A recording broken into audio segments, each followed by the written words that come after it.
And welcome, everybody. We're going to be talking about the silver bullet tonight. Always a fun topic for everybody and a tragedy for so many different men. I got to switch gears here really quick. I just got off of another call. So let me redo this or reframe my mind. And I think this is a very, very important topic. And one of the reasons why I wanted to talk about this was because we've talked so much about high conflict custody. We've talked so much about starting with false allegations. We have so many men who have walked into custody court not knowing what they're up against because they're facing somebody who has narcissistic personality disorder, maybe it's histrionic, some sort of toxic behavior, and they're completely dismantled by the system. And this dismantling of the system takes them apart in every way, of the obvious reasons of losing their rights to their kids, of having the horrible pains in that, which is the main thing that we talk about, but also our doubts in society and culture and everything else around that. And it's just such a horrible thing. What I want to talk about tonight is getting to the solution of these things. And this is a complicated solution. Nothing in family court is easy. Nothing is going to be easy. And you should never expect it to. And I hate to be the bearer of bad news with that, but in having a group of men that wins, this is part of the truth. That if you are going to win in a case that starts out with false allegations, usually motivated by somebody who has a personality disorder, that also moves into parental alienation, your case is going to be tremendously, tremendously difficult. Now, in this live stream, the email for it has not gone out yet, so I'm going to ramble a little bit here. I apologize to anybody who's watching and who showed up at the listed time that was on YouTube, but we have about 2 more minutes before that email goes out. And I just want to say a couple things here that are so amazing. The last week I was gone, and my group did a bunch of storytelling, like share their stories. And actually 3 gentlemen shared their stories, and then we got them for different testimonials and so on, and then we want to anonymize them. What was so special about that is that many of these men looked for answers and solutions with other men's groups, and I wish there were other men's groups. And they all kind of said the same thing, that these men's groups talked about the anger, the frustration of the courts. These things all exist. I'm not denying it. It's there. We talk about it a lot in our groups. I mean, man, I did like 6 hours of calls already today. There's so much frustration with the corruption. There's so much frustration of not being able to win. But what they kept saying that was so different was that in my group, 24-hour support, you pick up the phone, you say you need some help, guys will be on there with you. You want to find out a solution towards things, and we have a solution. We have men that have won. We have men that have won in cases exactly like yours. And this was just a reoccurring theme. And some of the guys that are interviewed did not win or are still in the midst of their case. And there's still so much pain around it. And what's so sad, and I tell people this all the time, I'm not trying to be the guy that's the best at everything. And maybe that's why I did the thing that nobody else has done. And that's the sad part. I'm just the guy that said, hey, I think that this could be figured out. I think we can fight for it. I think there's holes in it. I think there's resources for winning. And we can't hold on to the victim mentality. I know that you're a victim sometimes. I get it. But that has produced the longest running and largest group of men that meet pretty much every day of the week that win in cases that start out with international kidnappings with the Hague, that start out with parental alienation, 5 years, 10 years, that start out with heavy abuse, that start out with men who end up in jail, falsely accused. It starts out there, and we have winners in that. And everybody says it's impossible.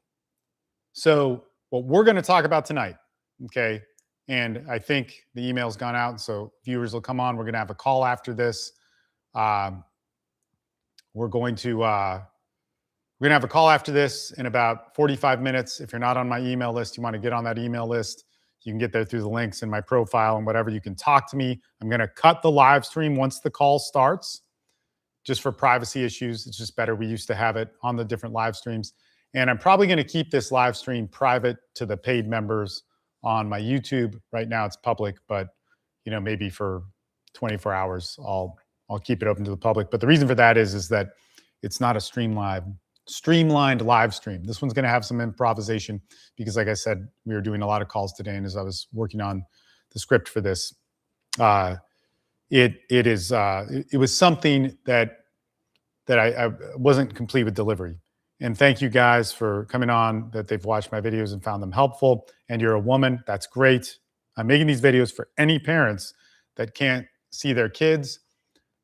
I make my money working with men. There is a difference, okay? And that difference doesn't mean better or worse. It just means that I'm better at working with men. So just trust me. So if you're a woman watching this, please, you're welcome. If you're a woman that wants to come on the free call afterwards, get on my email list. That's cool. No problem, okay? We'll work with you. We'll help you out. On the paid groups and so on, only men. It's just easier that way. We actually do have a group where there's going to be calls tomorrow and Thursday that women are on. That's a mixed group, but it's for narcissistic abuse recovery or toxic relationships and recovery from that. And that's actually what we're going to talk about tonight. So let me now put on my performance hat and try and switch to it. So in a couple of months, hopefully tomorrow, but more realistically, I'm so backed up on content, I can edit this video. And this is the time where I edit and actually start the delivery part, and then it can go on YouTube for reals, So here's what we're going to talk about tonight. And we're going to try and make it look like I did not rehearse this script. But we're going to talk about the silver bullet. And we're going to talk about the pattern in that. So the silver bullet is a technique that we hear over and over again in the family court system, where it destroys families, destroys men's lives, and it disheartens men at one of the deepest levels. Now, my job has not just been to complain about these things, false allegations, parental alienation, how people's lives are ruined with the silver bullet technique. And we're live streaming right now, and there's a lady who's saying that this has happened to her. It happens to men and women, but there are differences in how we coach. But I want to talk about how we can understand the pattern of the silver bullet, how we can understand how it's consistent over and over again. And through that, we can design our defense and how to counterattack. So tonight, what we're going to be talking about is what this pattern is. Now, what I want you to please not do with this is just listen to the pattern and go, man, that happened to me. That's valuable. You're going to relate with it. I can almost guarantee you, because different countries, different laws, different women, different men, same pattern. We're going to see it over and over again. But I want you to understand this, because where this actually comes from is from a Recovering from Abusive Relationships course that we made that's actually a co-ed course. And I want to start making content about that, perhaps on another channel, because it's a little bit different themes. But that course is designed to also set up, through the therapeutic process, everything so you can win in family court. So it kind of works backwards. On the custody side, we work on the strategy for family court, and then we'll focus on the therapy separate. But in this group, we focus on the therapeutic aspects first. And then we move into how we can make that work in court. Really, really important, okay? So there's going to be 10 different phases to this pattern that happen over and over again. We got to understand it. You know why? Because it's a pattern, and it's going to repeat. And when they get caught for something, when they get exposed in a way, this pattern's going to once again activate, and we're going to know exactly how it's going to go. Because, and this is one of the first lessons to this, I don't want you to think about narcissist. I don't want you to think about borderline. I don't want you to think about histrionic. I don't want you to think about bipolar. Forget the label. We want to look at the pattern. We want to look at what that is. We want to look at the person who is attacking us, taking away custody from us, and understanding that so that we can design a case around it. And that is the best way to get the pattern, rather than look at the general diagnoses of NPD, BPD, or any of these other things. So the first part of a pattern when you're in a custody battle with a borderline, a narcissist, somebody who's exhibiting toxic behavior, is the illusion. And this is where everything's going to seem fine. We hear this over and over again with men who come in, they've already been blindsided. Perhaps there's a protective order against them. Maybe they're in a criminal case that's set up by lies from their ex, who is basically taking away custody from them using the silver bullet. But it all started out where they were co-parenting together. Things weren't bad, or maybe there were problems. Maybe the man felt guilt about something. Maybe he was suspicious, but that suspicion, he was also walking on eggshells to where he was trying to hold things together. And there's something where we have to realize that we don't talk about enough as men in our society. That, in I think 2017, there was a gentleman who came in our groups, and he would say all the time, he moved past his divorce, he got custody of his kids, he moved on with his life, he built a very good life afterwards. And he used to always say this. This was a long time ago when he went through that part of it. But in 2017, he said, I'll tell you this right now. My life is better than it's ever been. But if I had to do it all over again and knew that I could save my marriage and give up what I have now, give up my good life now, I'm making more money, I have better relationships, I can travel, I can do all this stuff, I have great relationships with my kids, I would go back and save my family. So many men in this first phase of the illusion feel guilty. They feel like they've done something wrong. They've been maybe brainwashed to some degree. And what we have to understand that when we're in a toxic relationship, we have to realize that relationship has lasted years. You were chosen, you were cultivated, you were honed. All people who have personality disorders have hero enablers. They call them flying monkeys, or they're yes men, or something like this. This was you. And what's interesting about this is you being the hero enabler, you were probably the hero to the person that they hated, like their mom or dad or uncle or whoever ruined their lives. An interesting thing that happens in these custody battles is when you then switch and become the evil person that they hate, try and attack and try and erase from the world, they usually befriend that person. They heal their relationship with the toxic parent, whoever, that they needed you to be the hero from. Your relationship was also built on you saving them saving you. A lot of the drama that made the love work. And there's good things and bad things in that. We point these things out as red flags. If you were to get more into the Recovering from Abusive Relationships course, we would see that red flags are kind of the worst angles to think we've found a solution to these toxic behaviors, because I just don't see evidence of knowledge of red flags actually helping correct relationships. I see it happening after long periods of time with enormous amounts of pain. Kind of a conversation for later. But what I want to get back to here is we're going to see this recurring theme in all of this. Men who are suffering from the silver bullet in this first phase of illusion, you've been trained to feel guilty. You've been trained to take responsibility and fix things. You want to try harder. You believe that this will work. You do anything for your family. And all of that is exploited. And as we're going to see, this theme is going to go on throughout all of these patterns. It's going to get eaten up by the court system. It's going to be eaten up by your ex who's attacking you. Of all of the great male traits that you should be proud of are going to be flipped and used against you. So every man that believes in the things that society tells us should be done, be a good man, stay true to your wife, if you're split up and you're co-parenting, be the good parent, walk the high road. These are all going to work against you. They're all going to get pulled out from under you. This is the leverage that somebody who has toxic behavior needs to have. They need your past, your mistakes. They need to own your reputation. They need to know your secrets. They need to climb into your life in those intimate moments, because those are all the things that you trusted them with, which trust is a good thing, are going to be flipped on its head to disempower you.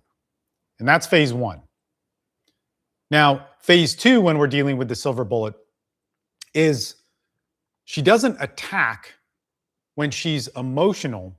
She's going to attack you when she has leverage against you. So I want you to go back and think about this. When did this all blow up? When did this all go against you? Was it when she was just angry and hysterical? That's when she threatened you. That's when she got you to walk on eggshells. That's when she made you feel guilty.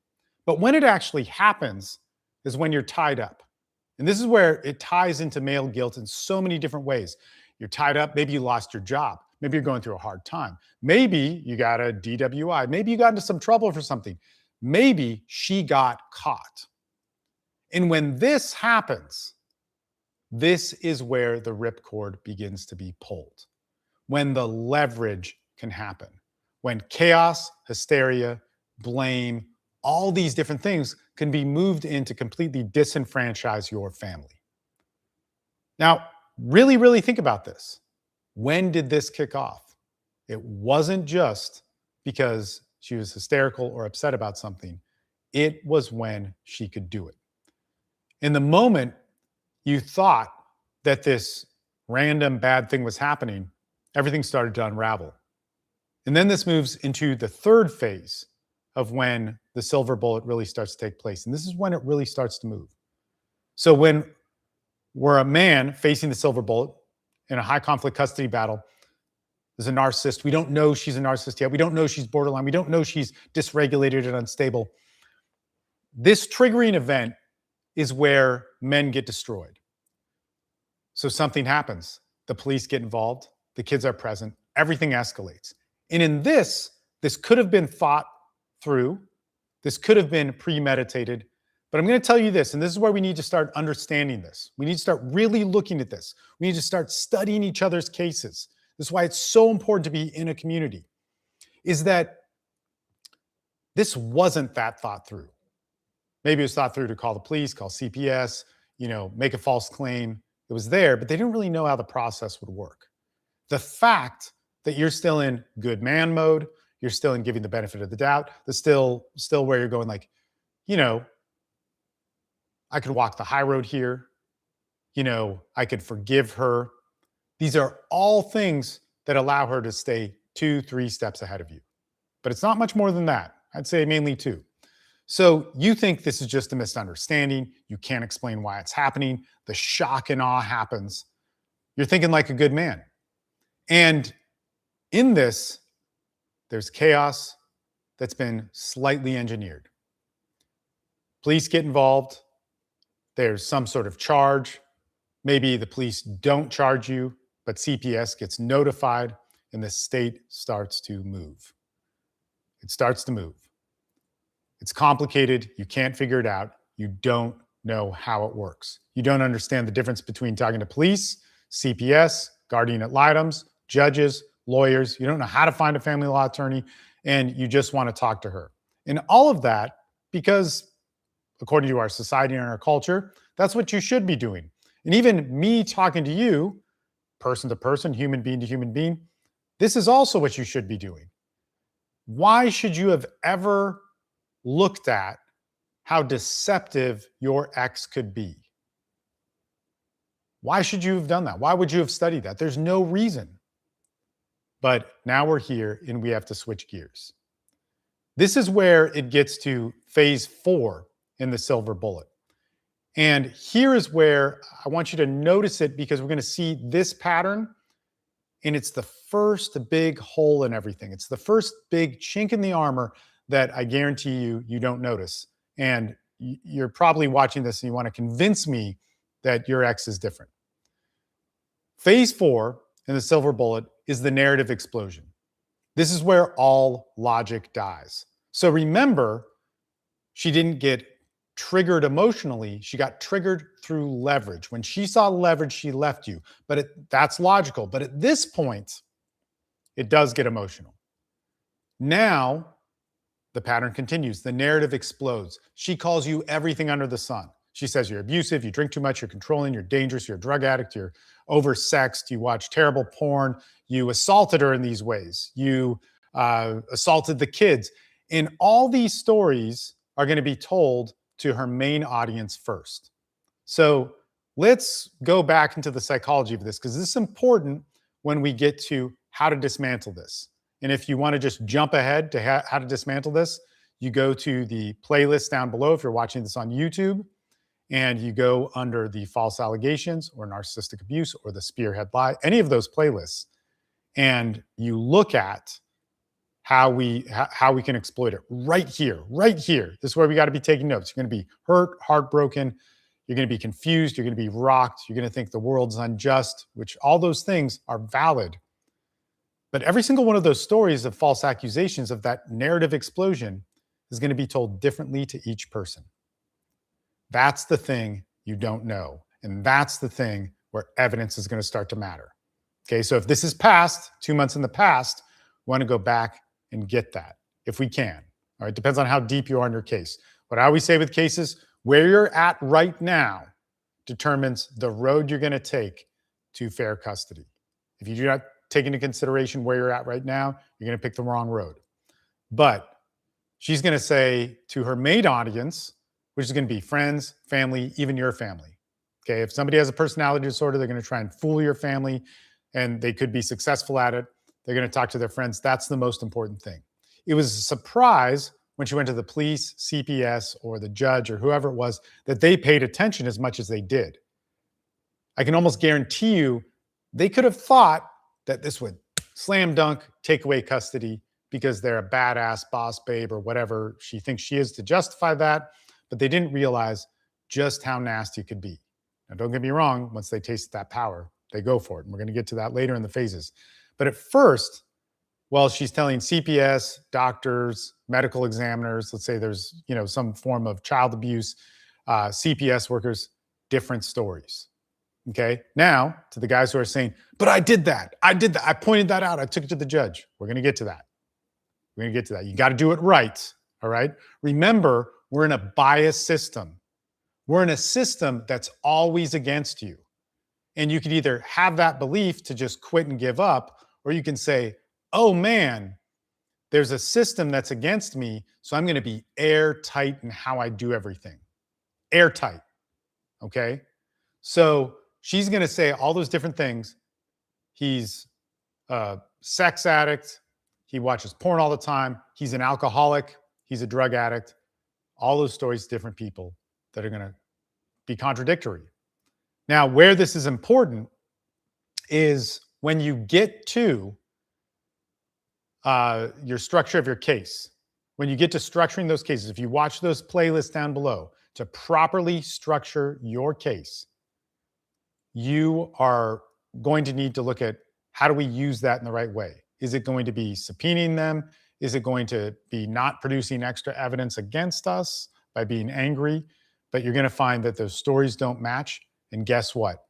When somebody with a personality disorder is under stress, under pressure, and under the pressure of an authority figure, their stories are going to change and not match in the same way. And whenever they get a little bit of leverage, a little bit of a win, and it becomes emotional, they're going to also have a narrative explosion again. So that's going to happen in your court case, especially if their back's against the wall. And when you're already in a court case, it's a lot easier to expose.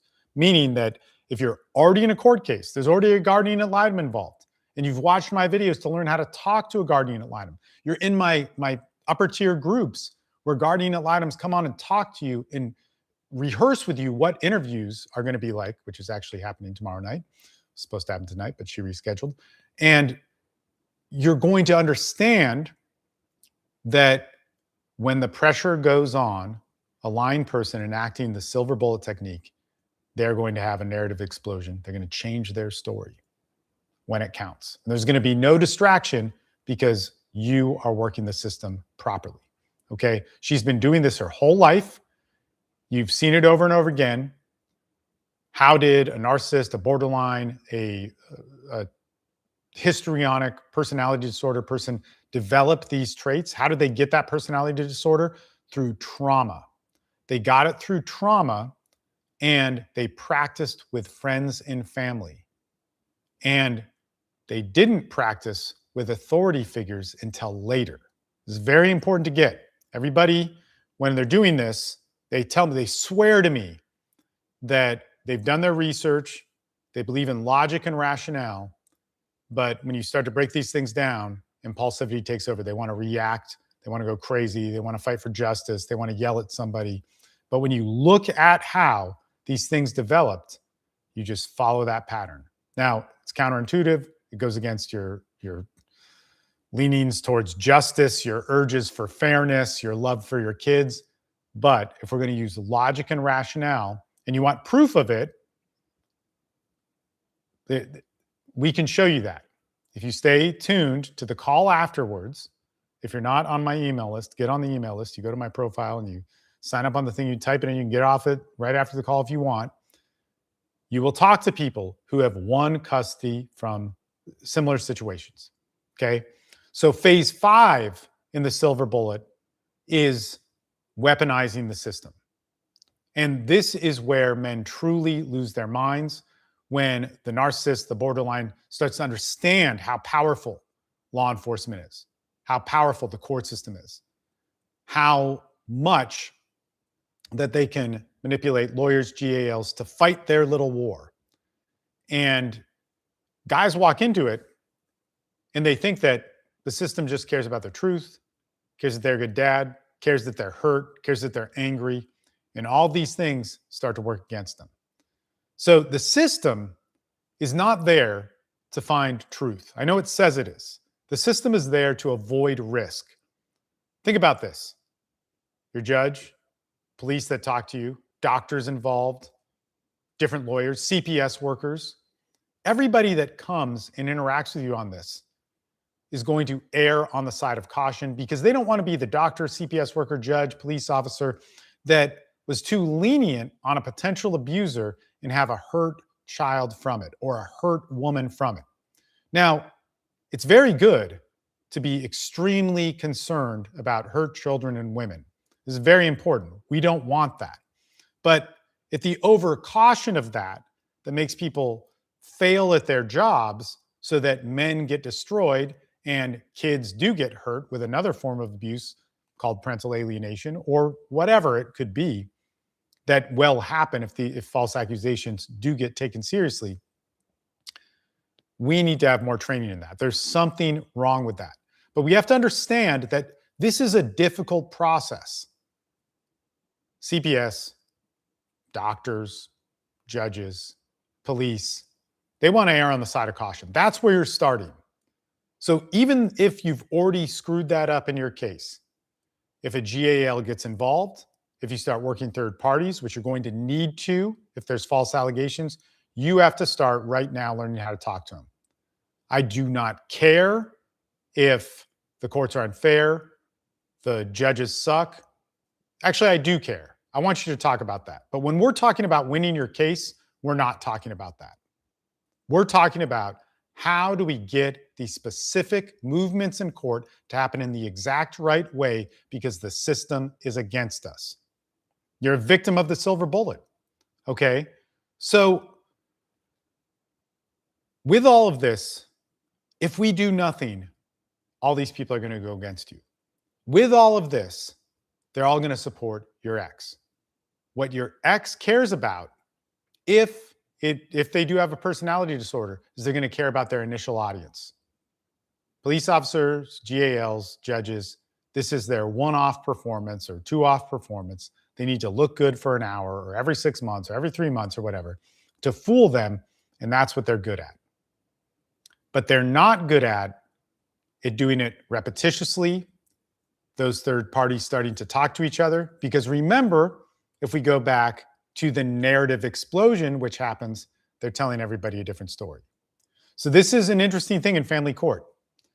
If there are false allegations, the police are going to get one story, and then they're going to do their own investigation. CPS is going to get their own story, and they're going to do their own investigation. If a third party within the court, like a guardian ad litem, gets involved, they're going to get their own story. So your ex is going to tell them a different story. You're going to tell the police a different story. You're going to tell CPS a different story. None of them have to talk to each other. You have to make the point of that. In fact, you don't have to make the point of that. It would be much better if you could properly talk to your GAL, not in a belligerent way. Please, once again, please watch my videos. If you're going through this, seriously consider my paid groups for it. It will help you. You'll get to rehearse with professionals expert witnesses that fly around the world will talk to you and help you through this. If you can talk to your GAL properly, it's actually best for them to point these things out, or a different expert witness like a custody evaluator or something like that. And if you have false allegations, you're going to need these things. Okay, I get it. Nobody has told you about these things. There's no reason why you should understand them. I get it that in every sense of fairness and good human being virtue, it would be okay to show your emotions, to show that you're angry, to stand up for justice, but you got to work a different process. Okay, very, very important. You are not walking into a neutral system. You're walking into a traumatized system that is ready to blame you all the time. Okay, phase 6 of the silver bullet, where things start to get really bad, is child manipulation. So she's not going to want to just attack you. She needs to recruit the kids. And this is another thing where if we start to understand that this will happen in the process, parental alienation will happen, whether this was the motive before this all started, but it's going to take on a head of its own that is predictable. The kids are going to get involved. They're going to get confused. They're going to be put under pressure. They're going to be influenced. They're going to know a conditional love. But if we can start to understand that and understand how to point that out in a court, how to point it out in New York, in their jurisdiction, is going to be fairly similar to how you point it out in Florida.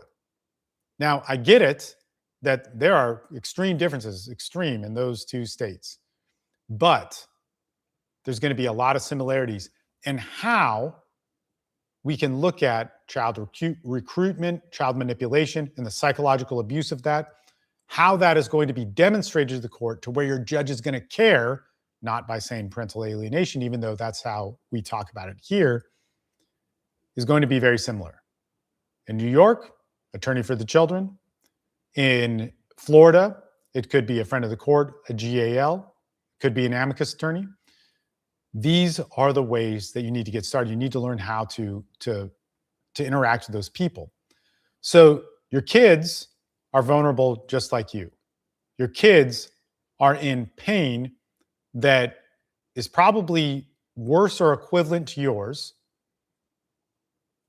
and they need help, and you can't do anything about it. If you want to help them the best, then you also need to follow a certain protocol. This is one of the interesting things, because when we're working with parental alienation, you know, we had a parental alienation expert on 2 weeks ago and talking about how this works within the court system, how this works, how it's argued, and how you need to therapeutically start to build an environment for your kids to come back to as you're fighting for them. It's all counterintuitive. Everything that you put forward that would be your instincts of a father, and if you're a mother watching this, everything that you put forward is going to be it's going to be used against you. It will not be seen as good. You have to start working with people who know and understand this. And again, whenever I say this, I'll get comments, well, just tell me the answer. Well, at this point, you know, we've done about 100 hours of live streams in the last 6 months. The answer's in there. We have things on returning from parental alienation. You can also look at experts that deal with this, that understand the psychology of it. But it is such a particular thing. You have to really study it and commit to it. Okay. So the kids are going to be involved. Whenever the silver bullet technique gets used and it moves through you being away from your kids for more than 30 days, these things are going to start. The kids are turned against you. They're weaponized against you, just like the system. They're in love with mom. They become dependent on mom. And even if later on they come to resent the mom, which we've had a group for so long that these kids do grow older, there's a problem. Their first big love, their first big fear, their first big trauma, they had to cling on to something that they loved, that they now see as it betrayed them. This screws up their attachments, has all sorts of problems. And, you know, I don't mean to speak too poorly there. Perhaps screws up is a harsh word, but it affects their trust levels. And this is why when it gets to parental alienation, even though the courts don't recognize it, the problems that come from it long term, as it's a newer phenomenon that's been studied, are horrible. They're almost equivalent to people being repeatedly physically abused or sexually abused. Not the same, but the same in terms of the problems that they result with later in life. It's a horrible, horrible thing. So phase 7 has to do with evidence failure. And we talked about this a little bit before. When the silver bullet, you get hit with it, you get screwed. You go into focus mode as a man, you get really smart, you get your discipline on, you try and fight through the insane emotions that come your way, and you focus on the evidence. You watch a bunch of YouTube videos, you get some law books, and you think you know it. You talk to the pro se guy, you talk to the men's rights guy, you get the men's rights attorney, all this different stuff. And you go, okay, document, text, video, proof, and you get binders full of it. The problem is your judge doesn't care. Your judge cares only about the hearing and the motion that's put in front of them.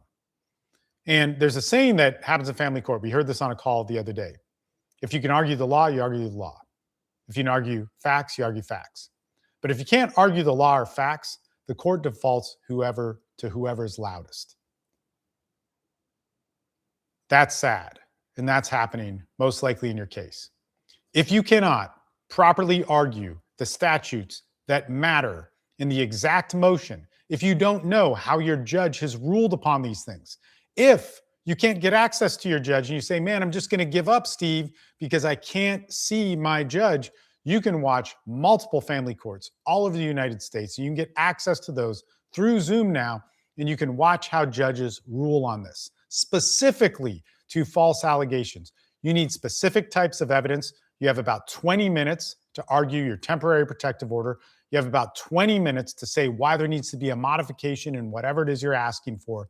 And probably less than that, because that's 20 minutes for both of you. Maybe it's longer. You need to have it organized. It is not your judge's job to look through and organize your evidence. That's arguable. I actually do think it's their job, but that's how they see it.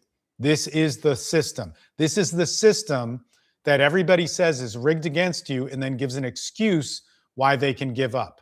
What I'm telling you is the system is rigged against you. And if you want a judge to pay attention to your evidence, you do it right.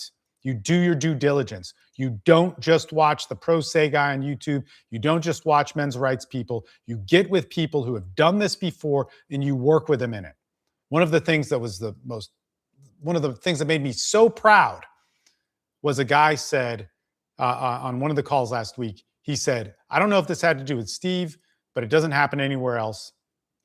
But if you reach out to the group and you say, hey man, I got to talk to you, people do not skip a beat. They get on the phone with you and they work through different things with you.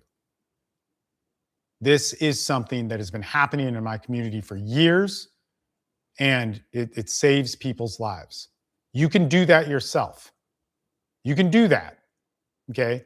If my community is something that you do not want to be a part of, you can't afford it, whatever, I get it. I got to make a living. I make these videos. I try to do as much for free. I wish more people were doing it. But develop your own. There's guys in the comments of this TikTok. There's guys in the comments of this YouTube. Reach out to them. Say, here's my email. Help me out with this. Now, one of the things is in my groups, guys have won, so they've probably already been through this, and they may even be on the TikTok or YouTube. I don't know. But form something where you can get things to work. And it's not just that, right? But if you're relying on ChatGPT, a couple of YouTube videos where you get to pick and choose what sounds smart and you're not following one singular direction, you will screw your evidence. And you'll screw your evidence in a way that will screw your kids. And I am telling you, if you get lucky and you win, I'm happy for you. I'm so happy for you because I don't want you to go through the hells that you're setting yourself up for statistically. Okay? So evidence that is not organized right makes you lose. In family court, it is set up against you and set up to make you lose. If there are people that have won, do what they have done. I am trying to share that story with you. Okay.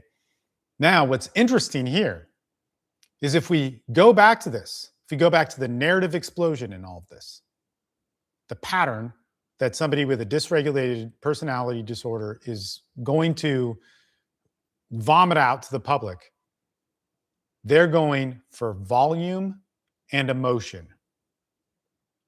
If you start to have evidence that makes an argument, they're going to start countering that with volume and emotion. They're going to start changing the story.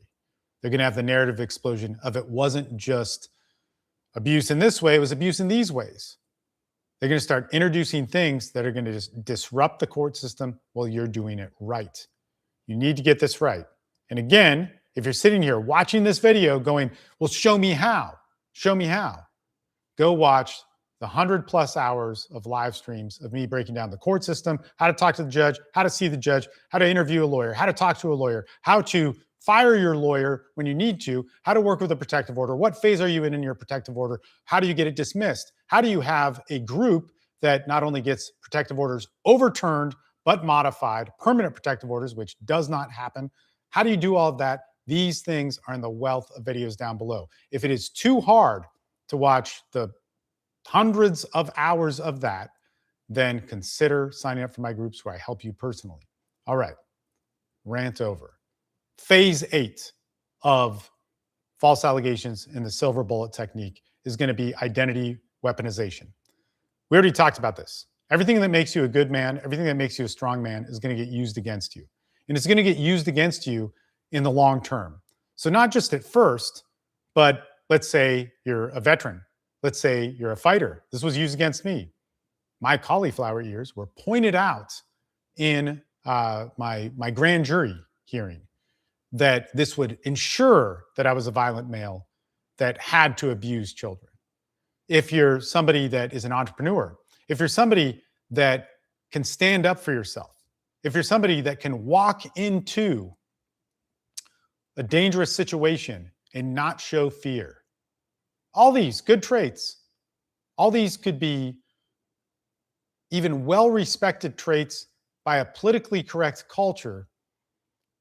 But in the family court system, in law enforcement, in CPS, they're bad traits. They're traits that will be used against you. But here's what you got to know. And once again, this is a system that's against you. This is a system that's biased. This is a system that if you do nothing, you will fail. It will kill you. So if you want to listen to the people that get wins in this system, here is what you have to do in this situation.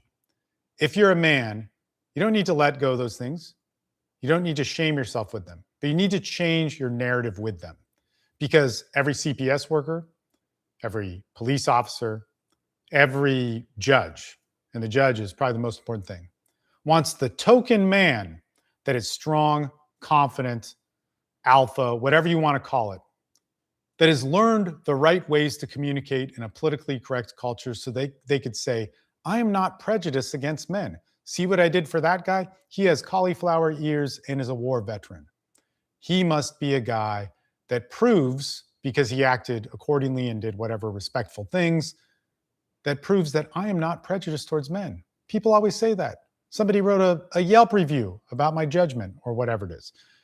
You need to learn how that is. So this is why it's very important for you to start understanding that because your identity as a man is weaponized against you, and if you're a woman, it's also weaponized against you, but in a completely different way. Your guardian ad litem, your custody evaluator, your CPS worker that is investigating you, all these different people, they're all different. You talk to the police officer, different. If a detective comes and talks to you, then it's probably a criminal matter. You talk to them differently.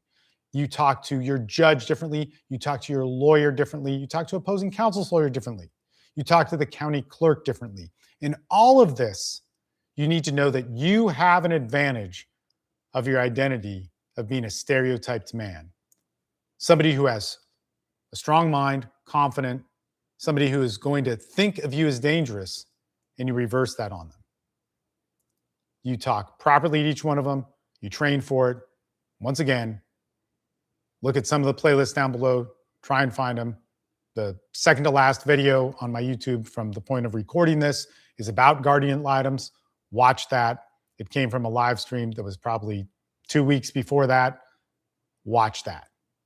Understand there are ways to talk to each one of these people as a man in this process. And if you don't do that, it will absolutely screw you. Okay. Phase 9 in the silver bullet is going to be that the system is going to loop. System's going to loop. It doesn't stop. Why? Because remember, there's a narrative explosion. When something doesn't go the right way for somebody enacting a silver bullet against you, your narcissistic ex is going to start new filings, new accusations. They're going to put more pressure. It's going to get financial. Once they realize the candy land of a narcissistic terrorist playground of what the family court is, that they could not just make false claims, they could cry in front of a judge, they could make you look bad, so that they could produce for their audience that is their friends. Remember, judges, police, all these different players, GALs, family therapists, all the expert witnesses are just tools to help amplify their narrative of the select few hero enablers that they have. But they need it. They need more. They need more stories about how you are the terrible person that forced them to do bad things and why everything wrong in their life right now is your fault. Remember what they said about their mom or dad or whoever when you were their hero enabler? Well, that's what they're saying about you to their new group. So they need to up the ante by looping the system, and they're going to try a bunch of stupid stuff, right? Now, it's annoying. It's terrible. You're probably thinking, oh my God, they're so convincing and they're genius. And Steve, you don't understand my ex. She can fool anybody. Fool anybody. Okay. But here's one of the problems. They're going to do poor motions. When they get desperate, they're going to piss off their attorney, compromise their attorney, maybe get their attorney to do something wrong. Their attorney may need to step out because of that. They're going to change their story, and they're going to overwhelm the court in all the wrong ways. This is why it's important that you start to get to understand family court really well, because the more that you can understand the process, the more you're not going to freak out in this. You're going to know how you properly deal with a child support issue, or you properly deal with a new false allegation, or how when they switch attorneys or continuances, you show up and you prepare everything, then all of a sudden they say they're sick and it has to be moved to another date. You're going to understand that process. And even though it rattles you, even though it makes you upset, you don't collapse under it. Okay? The family court, when you learn to work it properly, does not need to be a tragedy every time you go. You need to understand it.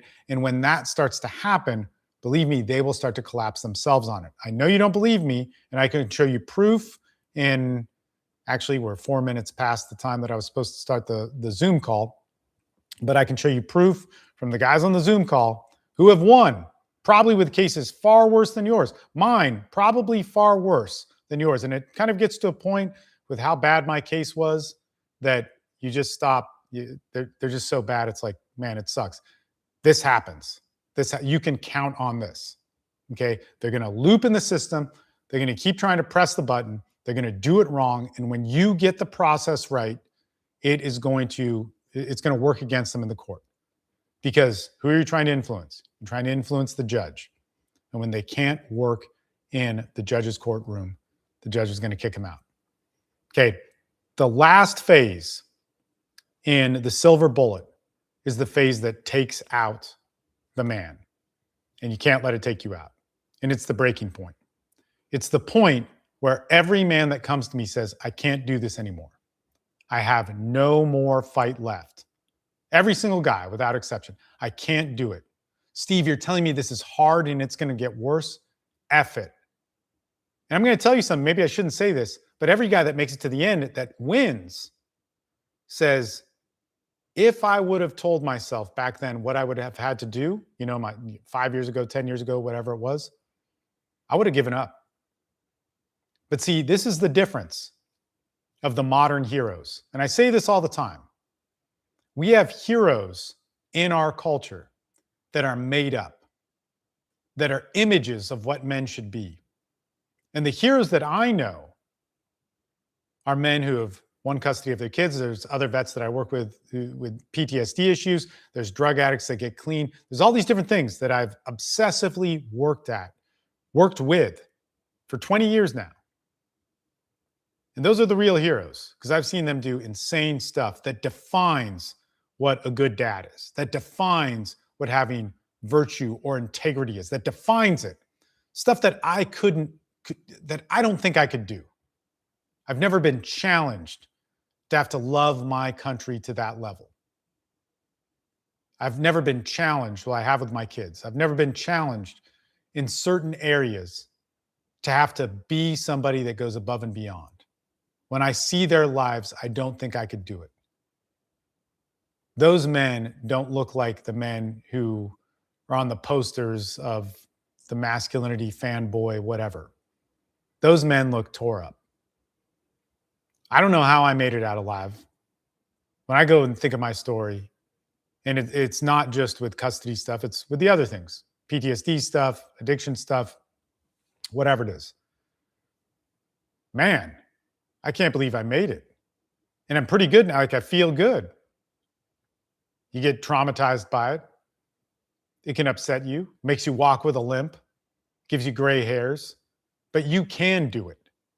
And the reason why you think you can't do it is because all of the men who've actually won in this are silenced.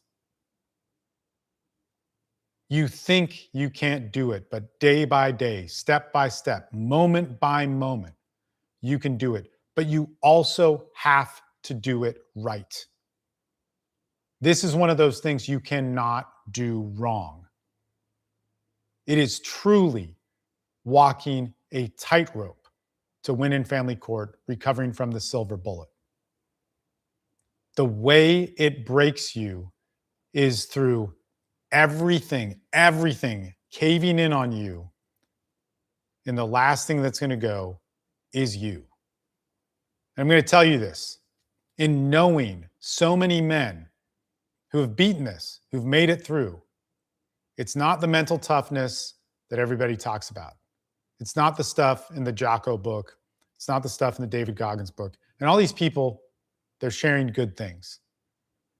But as I brought up on a live stream a couple weeks ago, with all the respect out there to a guy like David Goggins, who is a phenom, a specimen that has used his story to inspire so many people. So many of the men in my groups will read his books and listen to him. What happened when parental alienation came his way? He was like all of us. He couldn't do it. It was easier to run marathons or ultra marathons on a broken foot than to fight the family court system for his child. And with all due respect, I know that pain. I've had my kids taken away and I've fought back for them. But I know men, including myself, who didn't give up in that fight. And it was one of the hardest things. Myself, I'm going to cut myself out of this, but those men that I've stood next to while they were thinking about unaliving themselves, when they were having problems with alcoholism and addiction due to the pain and stress from this, that thought they would give up, that I stayed on the phone with them and that I facilitated calls for them. Those guys are the heroes. Those guys did things that you can do. And the only way I know how to do that is in a group to stand next to each other. I'm going to end the live stream right now. Well, I'm going to answer some questions. And I'm going to start this Zoom call and email it out to my group. If you're not on my email list, now's the time to get on it. And if you missed it, sorry. Let me prepare this email. As I do that, and I will get to your questions here in just 1 second. And just also know that this will have another video which goes through all those different traits and how they set up evidence in the family court system. They really do. And if you just want to skip ahead, you don't want to wait for the video that I do tomorrow or whatever, you just look at the narcissistic abuse playlist on my YouTube and you'll find it there. You'll find all the good stuff there. Okay, let me start this Zoom action. And you know what I'm going to do? For you YouTube folks, well, hold on. Hold on. I can't write some questions in. Write some questions in. And I'm going to queue up this email. Sorry about this.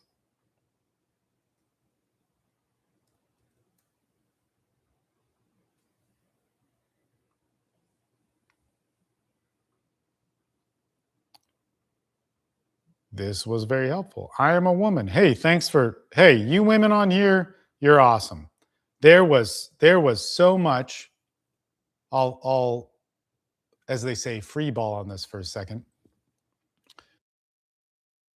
At the beginning of this year, and I was sure of it, that I was going to start a group for women. And we have a group for narcissistic abuse that is kind of geared for the courts, but not so much.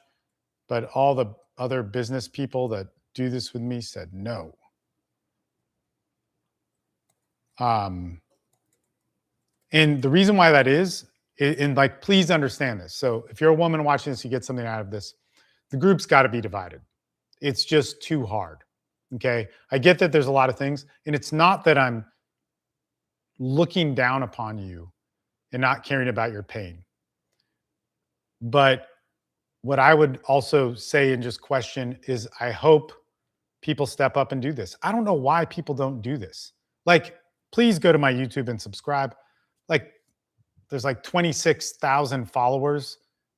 I don't know why it's so unpopular. Maybe I suck at this, whatever. But like, we get results. Like, go there, subscribe, comment. Like, I get 300 views a video or something like that. It's like, come on, man. And I'm not really complaining about that because I'm fine with my business. Getting 200 views a video can actually make you quite a bit of money. And again, this really isn't about the money, but like, I'm okay with it. But I see so much bad content, and anybody making content on custody, on silver bullet stuff, like, more power to you. I want to encourage you, but there's still a lot of bad stuff out there. And I wish there were people doing stuff more for men and for women. How about that? So I can only do so much. And right now, it's a lot of man stuff. Holy smokes. I'm almost there, guys. I swear to God, the Zoom line will be here. Do you have experience with the Canadian system? A ton. We have a ton of experience in the Canadian system. You know what's crazy about Canada is Canada is really difficult because they'll arrest you right away with false allegations. But Canada is also, if you don't get too sucked into the system, like anytime you get sucked into the system, you're effed, right? Like, your 3 hearings and you've been screwed, that's hard. Okay, I'm sending this email. But Canada is a better system than the US system. At first, it sucks. Sucks so bad. Okay, Zoom line email is out. You'll get it in 5 minutes. I'll send it again in 15 minutes.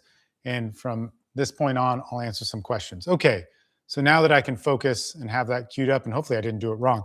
Okay, so do you have experience with the Canadian system too? Totally. So there was actually one of the things that I put out last night. There's a free PDF. I may have put it at the bottom of this video, maybe not. But it was just like kind of like what happened this month and all the different free calls that I did. And we talk about European cases, Canadian cases, Australian cases, and US cases. They're all over. Canada, man, it can blow right away because they'll arrest you. Like, if there's a false claim, it's just like immediately taken seriously. They detain the man, and problems start from there. But the process can be more fair if you do the fight right. So I don't want to make it sound like it's easy, and I don't want to make it sound like it's a slam dunk. All the things that are toxic and horrible that I mentioned are toxic and horrible. They're terrible, right? So all those things are equally bad in Canada, but the process will move faster. if that makes sense. Okay, 6 years of mess with lawyers, dude, man. So we interviewed a bunch of the guys in our group. So I worked with their cases, so I know their cases. But a lot of times people come to me with their case already on fire. So I don't know the 3 years previous or 6 years or whatever. And man, when you hear that, when we interviewed the guys, right? It was like, it was insane. Like people, I don't want to say the names of the firms, but some of the fathers' rights firms and all that sort of stuff. And I've always heard, because there's good attorneys out there. Okay, let's just be clear. There are great attorneys out there that win the cases that you want won, that you are hoping for, that you would pay money for. Okay, they exist, but they're like 1 out of 1,000 and maybe less than that. Okay, so you just hear these stories about like fathers' rights firms, people that are guaranteeing wins and they just do nothing, man. And they collect bills and it gets up to $120,000, $300,000. It's crazy and it goes to nothing. So it's just such a terrible, terrible thing. Let's see. Okay. Sorry, doing all the technical stuff. I used to have my friend be an assistant on this, but it was like so hard. He'd be sitting over there and be like, hey, do this, fire out the email now. It's like, just better if I do it. And I can do it for free. Okay, so the Zoom link was emailed out. I have to go through mediation in May. Man, she lied, got caught in court. Okay, so if somebody gets caught lying in court is usually a misdemeanor. So you want to prove they're a liar. Believe it or not, if you didn't know this, I have a video that is about this. So you don't want to just expose a lie. You want to make it clear that they're a liar, meaning there's repetitious lies and those lies follow a pattern. Usually set that up all before court with whatever stuff, like so sworn statements into depositions and then into some sort of testimony. And hopefully that gets them to settle before court with you having some more power. But you want lie to liar to disrespecting that judge. So it's not just that they lied. You find the spearhead lie, which is also another playlist video series that's probably like 10 or 15 hours. You want the spearhead lie, the one that the court's going to pay attention to. And then you want to show more lies, right? So the lie that the court pays attention to, which could be like about custody or child safety or something like that, you want that to then move to a consistency of lying, and it could be about anything. And then you want it to be in front of a judge. You want it to disrespect the court. And then it will be stopped. And then that will flip the script. Nobody likes that, okay? Okay.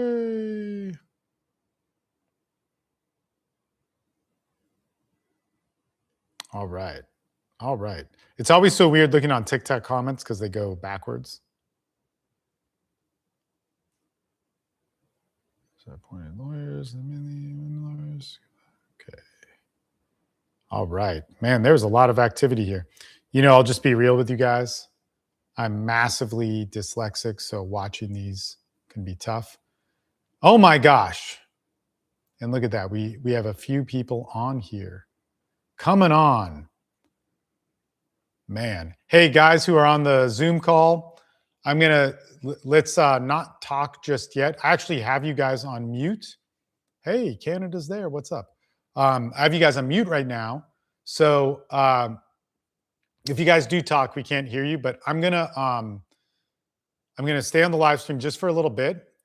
So to see if the Zoom line fills up then, and then we're gonna get off, and then nothing will be recorded and we'll talk privately, okay?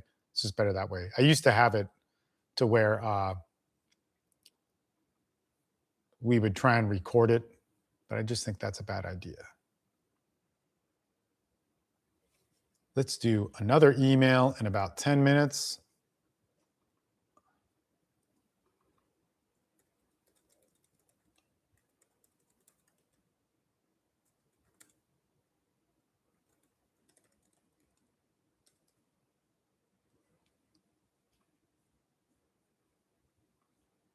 Ta-da. Okay. Final questions on the TikTok and the YouTube. So TikTok, okay. Use your court self-help center, but they are not. Yeah. Okay, so dude, you guys can all join the free call. You just have to be on my email list, which if you go to my profile, you can get it. Like look, we do good stuff here.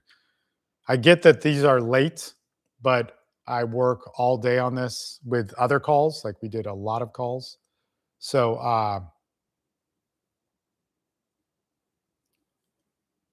I can only do them at certain hours.